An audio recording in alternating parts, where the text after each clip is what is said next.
practice all the strats in the world. Don't you worry about it, Pookie. Oh, and you just, I guess, don't want to talk about it, right? Oh, yeah, top secret stuff.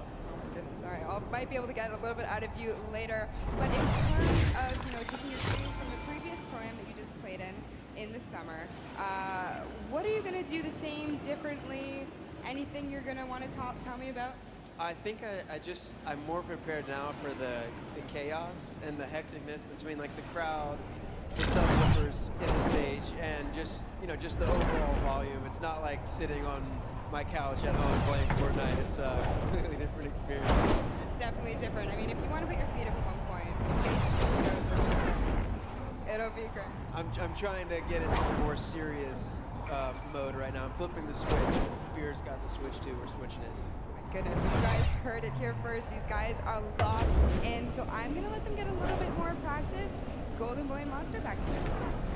Thank you so much, Boogie, for that one for yourself. I've had the opportunity of commentating many of his past across a variety of games. He's humble. He goes up there and he's humble, but this guy, when he needs to pull off big wins, he certainly can do it. And then I think it's also interesting to note there what Mackenzie said. This is a very different life. Playing out there, just the feeling, it is substantially different than chilling. But honestly, he has the experience. He's been here before. Maybe after a couple times in the ring, you can pull it all together. That's normal for someone like Nick 830 as well, right? You've been in this situation before with enough experience. I really think they can overcome. Yeah, very true. Look at that positive guy, positive monster. You love I'm rooting for the underdogs. Yeah, that's right. This guy. Oh, and then obviously, I heard you in the Creator Showdown just blindly picking whoever was winning at that time. We're not going to talk about the past here. We're living in the present now, buddy. I respect that. I respect that. Well, folks, I know you guys want to get into the game. I do as well, and I was told by our team in the back that the game is getting ready to go in just a little bit. We're going to jump right into the island. It's going to be awesome, and I just want to get out there and see some Battle Royale. That's really all I care about, because these players, they're about to throw down. It's going to be awesome. You see Xavier Woods there.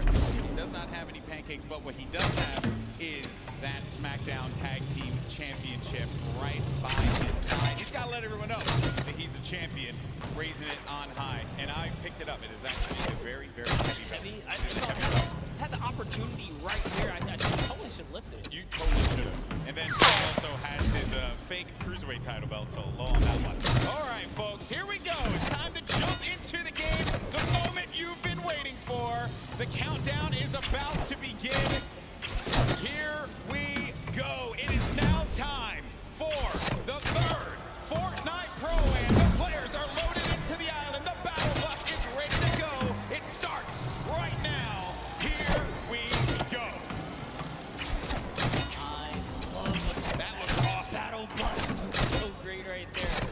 Just take a look at all of your competitors today, guys, because it's gonna be crazy. We're gonna crown one of these guys, either a new or returning champ of the day here at the Pro-Am. Hey, it could be one half of the Girthquake. Courage JD, he'll never let me live that one down. So I hope it's not him, kid. We have to be careful. They're on the same side of the stage now, It might just fly. As my buddy Shy always says, could be a yum, right? Shy's gonna hate me. Shy's gonna hate me for using that. All right, here we go. Then the other half of the Girthquake. There's Tim the Tap Man. They're gonna land by Paradise Pond. Paradise Pond's a great spot to land on. Tons of loot, tons of resources, great rotational opportunities from there as well. Talk about that. It clearly looks like Tim the Tap Man and Dante have a plan here. You don't just choose the backside of the map for no reason. This house specifically known as the John Wick Mansion. Down in the basement, there's a little secret stash, if you will. Westworld. Over here on the other side of the map. Oh. Yeah, you got Oscar Lords looking right over at Sean. Sean will have that green tech SMG and has shields as well, but oh no. Dead Rebel's going to be in a bad spot. Very weak in there by Sean. There's going to be a first game for Sean.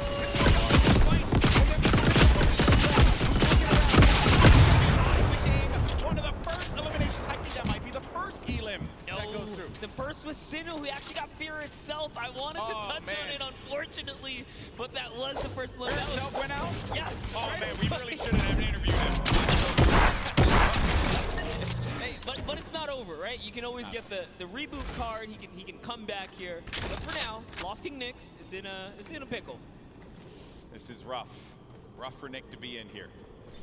We're gonna make our way to Ninja and Marshmallow, who this is another great spot to chill by. You get a ton of loot at the Lazy Lagoon, and on top of which, you know, I think there's gonna be some ballers close by. If you want to go for that, you also have the cannons you can use, I believe, to get out of there too. Yeah, there's a lot of options for mobility here for sure.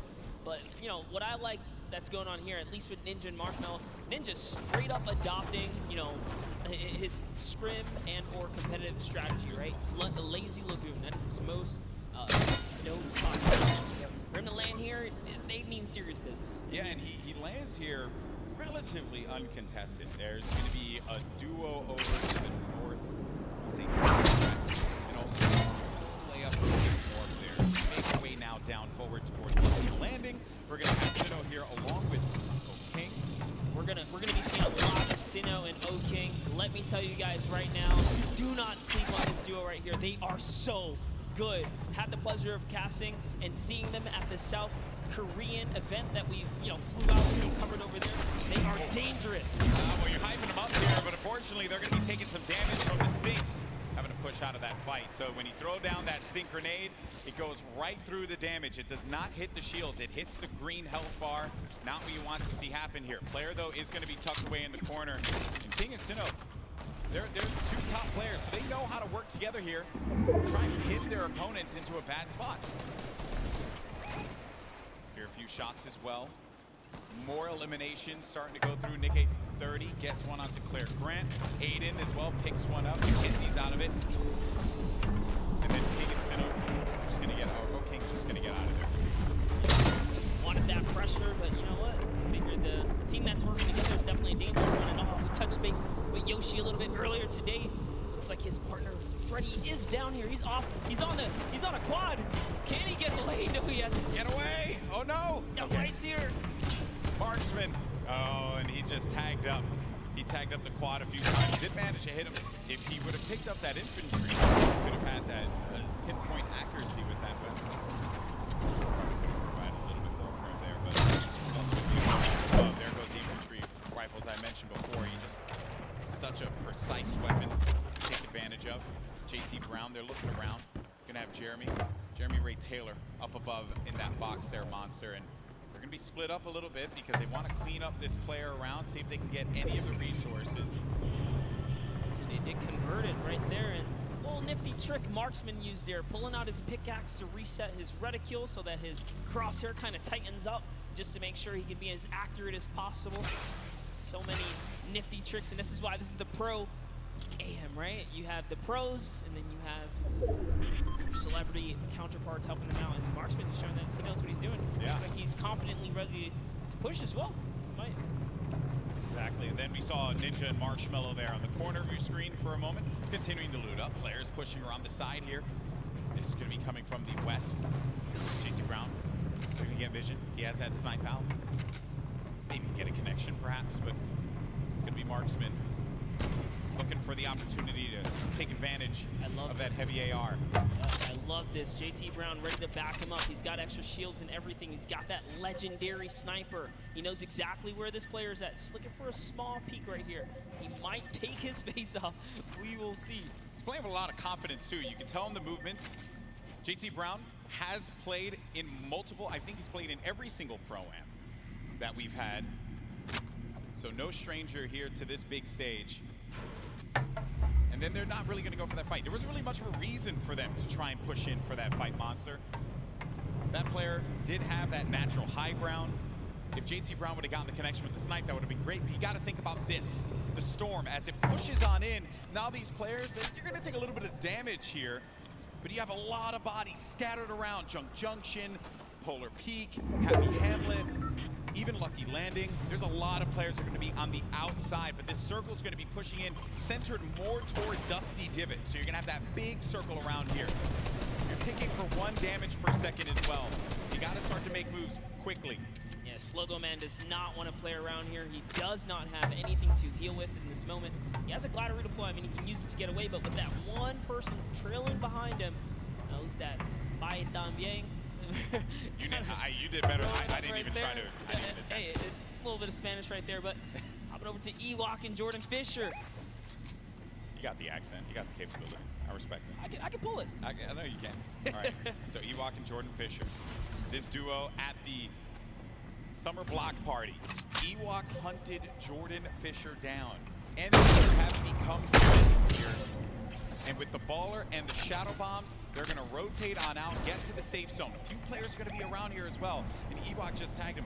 Take full advantage of the ping system, right? When you're able to do that, that helps so much. Sometimes you don't even need to use your words. You can use the ping system to relay where the threats are going to be. Exactly, and that's what Ewok used as their primary form of communication here. She's going to lay down some fire. Didn't quite connect, but it's all good. Can she get a couple more shots? If they catch an advantage, we saw what she did last time to Jordan Fisher in the previous 2019 Pro-Am, right? The last one that just passed by where she made her debut. She pushed all the way across the field. She showed. Ewok gets very aggressive. She will get down. Living up to that Ewok name. You know, Ewok, so just go. So that's what Ewok did in that last Pro-Am. But now we're going over to Neo Tilted. One shot girl Chandler Riggs. We're going to see Kyle K and Kyle Kaplan up above. Okay. Crowd pop for him when he had come out. Kyle Kaplan as well. I like how Kaplan's got his marshmallow fit on as well. Not trying to throw us off at all. You know, honestly, that's like, I wouldn't use this, right? If you wear this fit, you're tempting other people to be like, dude, that's marshmallow, isn't it? Right? And then they just want to push. You're not wrong there, buddy. I'd love to catch a highlight, right? Yeah, it's like, dude, I'll push him right now. Exactly. Right? You're not wrong there. I mean, that certainly can be a thing that players see and they're like, wait a minute, maybe. But if a lot of people who have studied Ninja's gameplay know that he is going to go over to that Lazy Lagoon area. But we make our way now to the lava areas near Pressure Plant. This is where Marshmallow and Ninja are, and there hasn't been a lot of activity right now, right? A little bit of a slower game, but that's what I like to see, right? You and I, we've been casting endgame after endgame after endgame in the Fortnite World Cup online qualifier, so it's nice to see some strategy, some rotations go into place here, and players really being methodical where they're going to push at what point in time. And Ninja, he's getting ambitious with these shots, managing to connect that infantry rifle, the purple infantry rifle, so weapons that are not necessarily popular or cool at the moment, tends to play with things that are different. So before popularity after changes, he was already running it, you know, deeming it one of his favorite weapons to kind of play with. He's always been like that in any game that he plays. I remember many times casting him, whether it be Halo or any other title. He always goes for the road less traveled. It does a lot of damage there with that infantry rifle. Look at these players. They fly about through the jet streams. Myth on the other side as well. This duo there. It's got to be. Oh no, Tim the Tapman. No, Tim, no, Tim. And you know, he landed extra quickly. He got picked off from the sky. I don't want to say it, but he was literally swatted like a fly right there. Oh, that was too easy. Taking right out. Tim the Tapman goes down. There's no friendships here in the Pro-Am, people. Ninja makes Tim the Tapman pay. It was a wide target, and he's going to hit Code. Ball is going to get extra good. And oh no, Ninja's ball actually flew off into the steam. It's gone. Yeah, I think he ended up going with it. Hopefully he did. Yeah, he's getting the ball right behind back. He's looking around. He doesn't know, obviously, that there's going to be a duel right now. A lot of players are starting to convene here in the Pressure Plant. This is where they're and then fine, this lava. When you get to those final circles and you have to go over that lava, it can be your worst enemy.